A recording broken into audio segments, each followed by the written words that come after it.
Imagine you're walking through the streets of ancient Rome, a place where power and madness walk hand in hand. You find yourself under the rule of an emperor who is as feared as he is unpredictable. This isn't just any ruler, this is Caligula, a name that has become a byword for wild extravagance and unfettered cruelty. What would life be like under the thumb of history's most notorious mad monarch? Let's discover the disturbing story behind the reign of one of the most notorious emperors in history. What really happened? And did Caligula have reason for some of his actions? Stay tuned and find out with Binge History. But before we start, make sure to hit the like button, subscribe, and ring that notification bell to travel back in time with Binge History.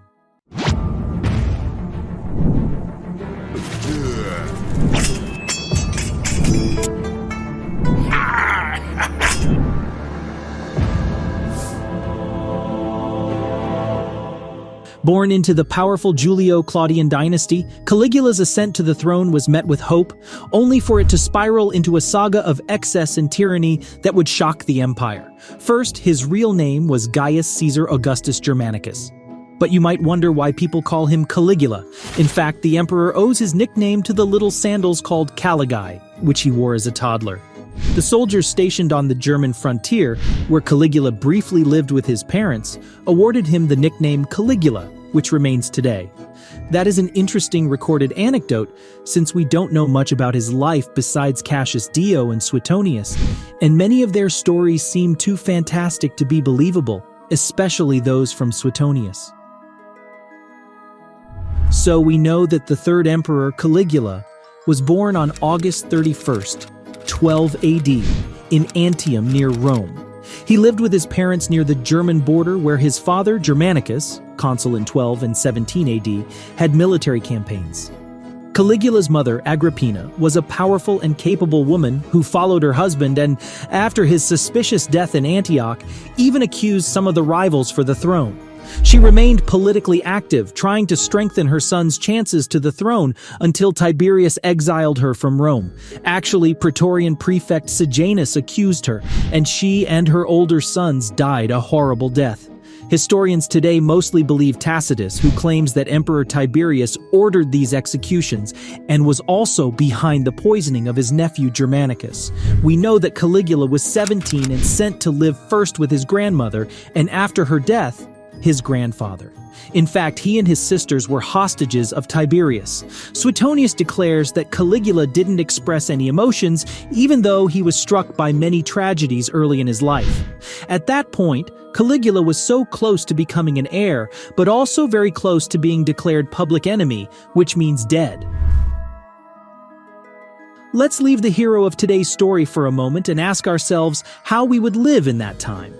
Stressful and dangerous.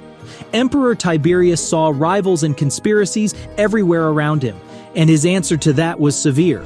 Exiles, executions, and arbitrary arrests became common, and that soon led to an atmosphere of uncertainty and fear. And we come back to Sejanus, number 2 in Tiberius's reign. Since Tiberius was still sure someone wanted to assassinate and replace him, he left Rome and moved to Capri Island to avoid danger, and Sejanus became the informal ruler in Rome. Praetorian Guard terrorized the city under his iron fist, and Tiberius only sent letters with orders. Sejanus' reign of terror finished in 31 AD, but then the tables turned because his men were now arrested, exiled, and executed. And ordinary people in Rome were scared in these uneasy times. Tiberius lived for 6 more years, and his death was welcomed as a relief in Roman society. His successor, Caligula, even quietly abandoned plans of Tiberius' deification, which even more established his popularity. But I got ahead of myself.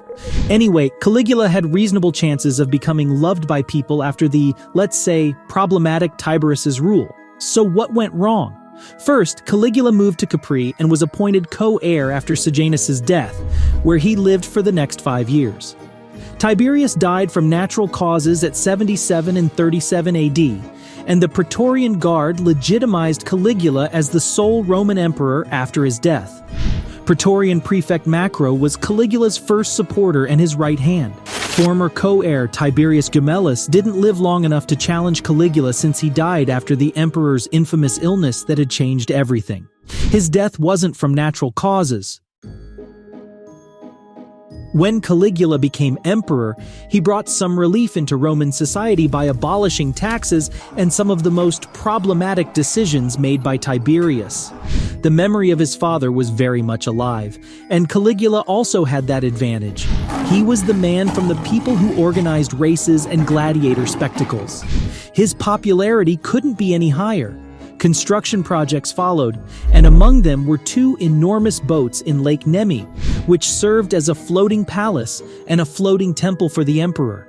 And how would you feel in Rome then? I would be pleased with all those projects, but one influential group was annoyed. That group was the Senate. Since Caligula was only the third emperor after the fall of the Republic, the battle for power between the Senate and the emperor was still very much open. And then Caligula became seriously ill. Since that moment, everything has become different. The highly popular emperor fell ill 6 months into his reign and recovered as a different man. It is uncertain which illness it was, but historians and experts narrowed it down to epilepsy, anxiety, seizures, or some mental disorder. But Caligula also had some ideas of poisoning. His father died absolutely sure that he was poisoned, so it's easy to believe that Caligula had the same ideas. And then the paranoia revealed. In his unofficial war against the Senate, Caligula wanted to appoint his favorite horse as a senator, at least according to Suetonius, instated people of lower ranks into the Senate, fought wars against the Senate's will, demanded and organized triumphs without the Senate's permission. But most importantly, he thought of himself as a god on earth and wanted everybody else to treat him that way. This unofficial war ended with at least 30 senators executed and many other soldiers, among them Macro Caligula's former right hand. It was the same as in the time of the Tiberian purges. There are many episodes of his lunatic behavior on the streets of Rome, but these can only be found in the works of Suetonius and Cassius Dio, and some are highly unlikely. Since we are a serious history channel, we want to talk only about facts.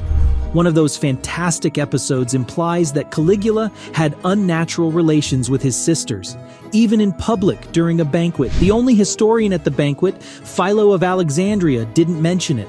I think he would remember something like that. And since we are still a serious channel, you should like our video and click that subscribe button. And while you're here, click share. But let's get back to the story. And us, regular people, we were unsatisfied with instated taxes, and Caligula tried to impose himself as a god. We loved the races and gladiator spectacles. His punishments returned us to the time of Tiberius.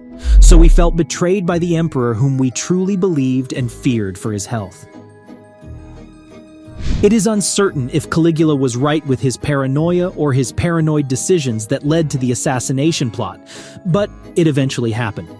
With so many executions, exiles, tortures, humiliations, forced bankruptcies, and genuine or imaginary plots and suspicions against the Caligula, no one felt safe. Among them were praetorian tribunes, senators, and centurions, all led by Cassius Chaerea. They seized the opportunity to ambush Caligula while he was in his palace and assassinated him on January 12th. The emperor's guard was unable to react fast enough, and in the turmoil that followed, Caligula's wife and baby daughter also lost their lives in a gruesome manner. The only one who remained from the inner circle was Claudius. The year was 41 AD, and Caligula's uncle Claudius became the new emperor. After the unsettling images of Caligula's tyranny, the Roman people needed peace and stability, and Claudius did his best to achieve that. Many who were exiled were allowed to return, and Claudius started administrative reforms. And how were we, regular people, doing? It was much easier, and we could breathe freely again, similar to the beginning of Caligula's reign. We were hopeful and happy, but cautious because we were also happy 4 years ago. And yes, we got some stability, and it was better than before, but the intrigues remained. At least we didn't live in chaos anymore. Among the most notable historians who wrote about Caligula were Suetonius, Tacitus, and Cassius Dio. Although they lived significantly after his time, these historians are primary sources for his life, and they put some light on his private life, appearance, and habits. They negatively represent Caligula, led by Suetonius in his The 12 Caesars, who even tried to justify the murder of Caligula's infant daughter. Some of his stories seem highly unlikely and unsupported by archaeological evidence. We must remember that they wrote for Roman audiences, who expected them to be highly gossip-oriented in their writings, similar to tabloids today. With all that in mind, we shouldn't consider Caligula as extremely degenerate and mad. He had an unstable personality, was prone to attacks of rage, and was possibly mentally ill. His reign of chaos followed the uncertainty of Tiberius's rule and gave Caligula the unflattering title of a madman in charge. And the Senate survived to tell the story in its own way. If you think different, let's argue in the comments section. And don't forget to subscribe to Binge History and turn on the notifications if you enjoy the video.